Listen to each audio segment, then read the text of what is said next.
തേങ്ങ. ചുട്ട തേങ്ങാ ചമ്മന്തിയാണ് ഇന്ന് നമ്മൾ ഉച്ചയ്ക്ക് കൂട്ടാൻ പോകുന്നത്. നമുക്ക് വേറെ ഒന്നുമില്ല, അതുകൊണ്ടാണ്.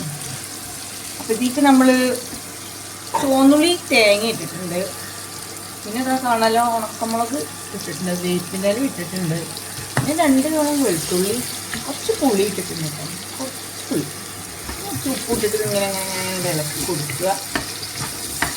അപ്പോൾ ഇങ്ങനെ ഇളക്കി തന്നെ നല്ലോണം ഇത് ഗോൾഡൻ ബ്രൗണൊക്കെ ആവട്ടെ.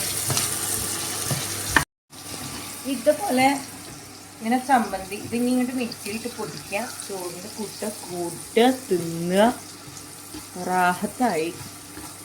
അപ്പോൾ ഇതേപോലെ നിങ്ങളും ചമ്മന്തിയൊക്കെ ഉണ്ടാക്കലുണ്ടാവുമല്ലോ അല്ലേ? വേറെ ഒന്നും ചോർക്കില്ലാണ്ടാവുമ്പോൾ ഉണ്ടാവും. ഉണ്ടെങ്കിൽ നിങ്ങൾ ഉണ്ടാക്കുന്ന ചമ്മന്തി ഒന്ന് കമൻറ്റ് ചെയ്യും.